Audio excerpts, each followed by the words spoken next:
மதுரையில் வாட்ஸ்அப்பில் number lottery விட்ட சிறப்பு பட்டாலியன் காவலர் உட்பட 3 பேர் கைது செய்யப்பட்டுள்ளனர். அதனை அண்மை செய்தியாக பார்த்துக் கொண்டு வருகிறோம். இது குறித்த முழு விவரங்களை வழங்க செய்தியாளர் அருண் நம்மோடு இணைப்பில் காத்திருக்கிறார். அருண், வணக்கம். விவரங்கள்.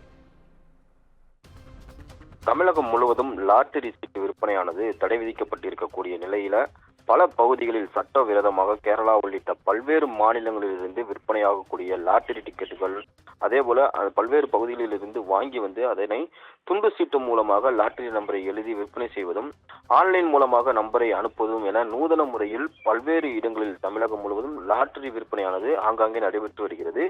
இதுபோன்ற சட்டவிரோத லாட்டரி விற்பனையில் ஈடுபடுபவர்கள் குறித்து புகாரின் அடிப்படையில் தொடர்ந்து காவல்துறையினரும் அவர்களை கைது செய்து வருவதும் தொடர்கதையாகி வரக்கூடிய சூழ்நிலையில் மதுரை மாநகர் பிபிகுளம் பகுதியைச் சேர்ந்த பாலாஜி என்கின்ற 52 வயது நபர் லாட்டரி சீட்டு விற்பனை செய்வதாக வந்த புகாரின் அடிப்படையில் அவரிடம் தல்லாகுளம் காவல்துறையினர் விசாரணை நடத்தினர். அப்போது ஆன்லைன் மூலமாக கேரளா மாநிலம் பல்வேறு பகுதிகளில் இருந்து லாட்டரிகளை விற்பனை செய்து வந்ததும் தெரிய வந்திருக்கிறது.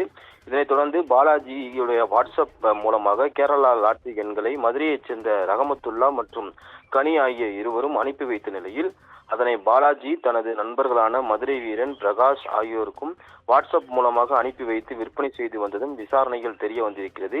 இதனை அடுத்து சட்டவிரோதமாக லாட்டரி விற்பனை செய்ததாக பாலாஜி, கனி, மதுரை வீரன், ரஹமத்துல்லா, பிரகாஷ் ஆகிய 5 பேர் மீது வழக்கானது பதிவு செய்யப்பட்டிருக்கிறது. இதனையடுத்து பாலாஜியும் மதுரை புதூர் பகுதியைச் சேர்ந்த கனி ஆகிய இருவரையும் கைது செய்யப்பட்ட நிலையில் தலைமறைவாக இருந்த பிரகாஷ் இன்று கைது செய்யப்பட்டிருக்கிறார்.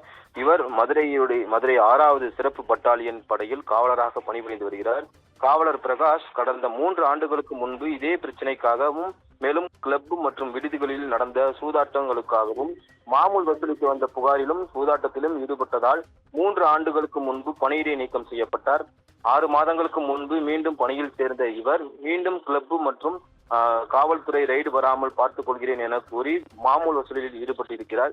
இவர் மீது துறை ரீதியான நடவடிக்கை எடுத்த பிறகும் தொடர்ந்து வசூலில் ஈடுபட்டதாக புகார் வந்த நிலையில் தற்போது ஒரு நம்பர் லாட்டரியை தனது நண்பர்கள் மூலம் விற்பனை செய்து வந்துள்ளதும் தற்போது விசாரணையில் தெரிய வந்திருக்கிறது.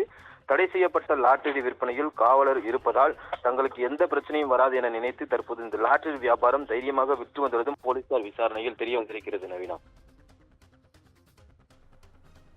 விவரங்களுக்கு நன்றி அருண்.